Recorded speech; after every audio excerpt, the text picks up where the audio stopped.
you're not going to believe what I've done. Got my drone out to do some filming, and then I saw in my viewfinder trees getting taller, and I crashed my drone across the river.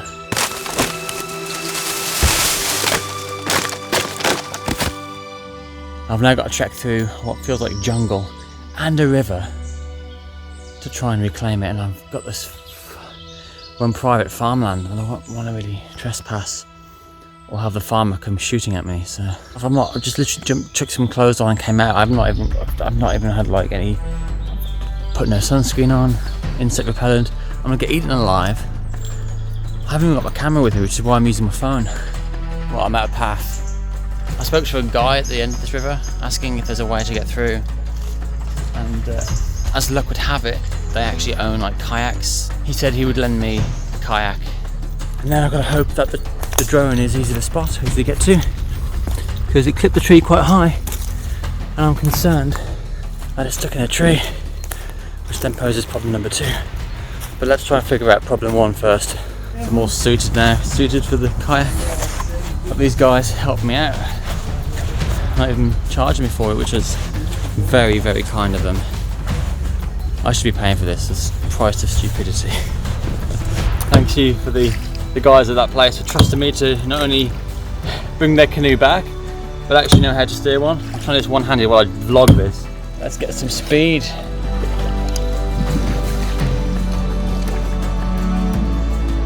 It's one thing I know is Rachel is going to be too happy with me.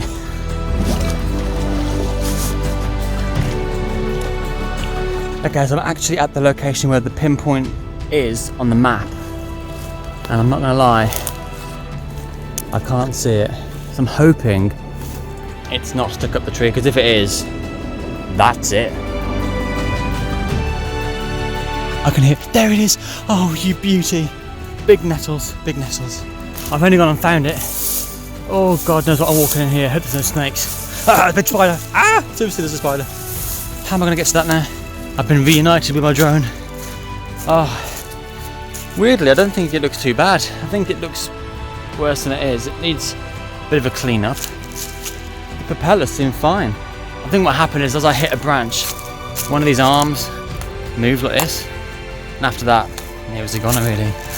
My legs are killing me because I've got stung by loads of nettles. Desperately need a shower. My arse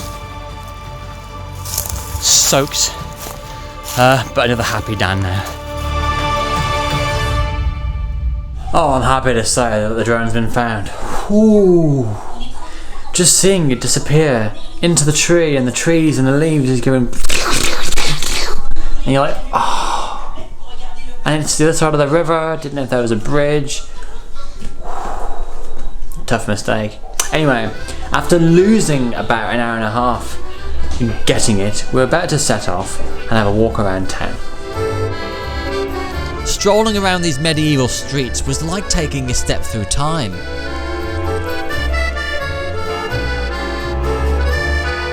Look at you, little diva. Would you rather sit up? Apart from some of the modern modifications to the village, it retains a lot of its medieval charm.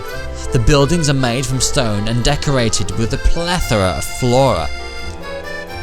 Many local businesses are found within these alcoves and towers.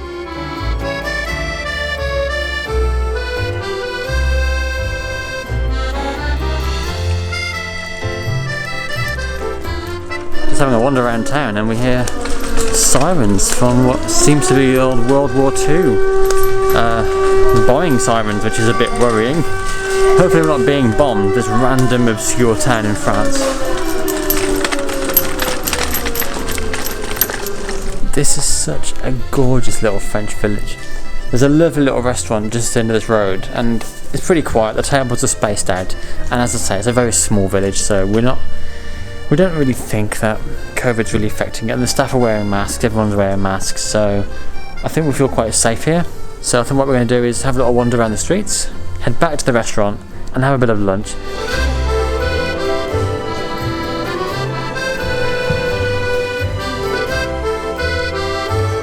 Rachel and I ordered a duck pâté for starters, leg of duck with potatoes and gravy, and a crème brûlée for dessert.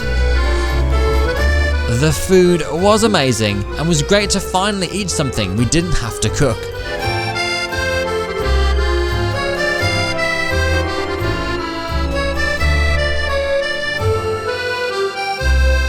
We took a leisurely stroll back to the car and ventured out to La Foret de Singes, which basically monkey forest, which should be a nice day out. Where have you gone, darling? There you are. Hello, sweetie. About to make Penny her lunch now. Make it, it's already made. We've made Penny lunch, and then we're going to go and have a look at these monkeys. You're going to see some monkeys today. Monkey! Monkey, monkey, monkey.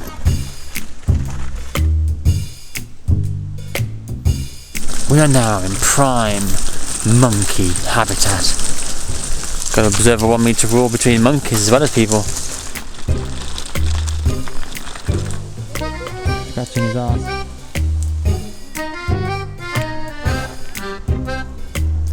Monkey Forest contains over 150 macaques that roam freely amongst the conservation site. The site is actively involved in the preservation of the threatened species by raising public awareness of threats to the macaques, reintroducing groups into their original habitat, and conducting ethological research. We found it incredibly fascinating to watch how the monkeys interact with each other, as well as watching them rummage around for food.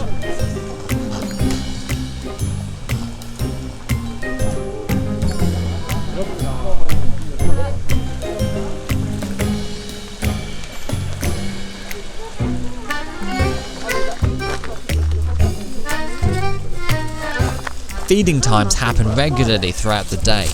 They are given a balanced diet of fruit and vegetables to keep them fit and healthy.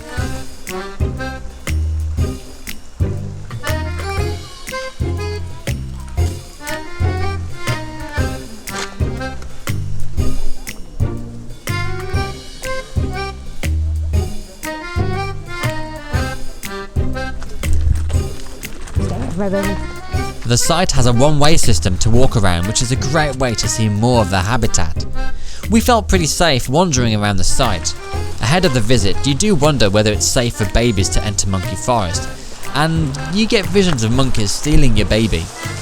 But the monkeys are very used to people, and in a COVID-free visit, guests are permitted to buy pots of popcorn to hand feed the monkeys.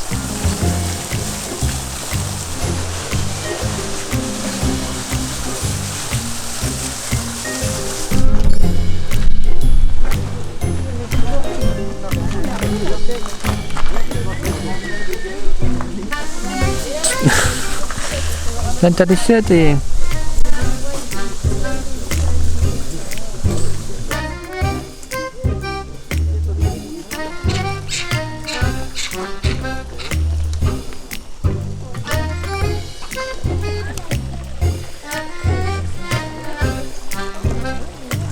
Oh.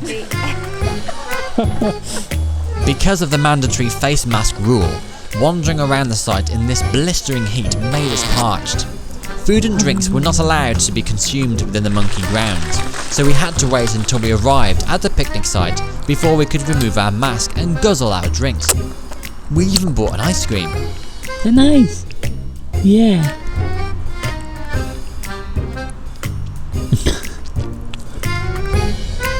After our visit, we drove back to our apartment and settled in for the night.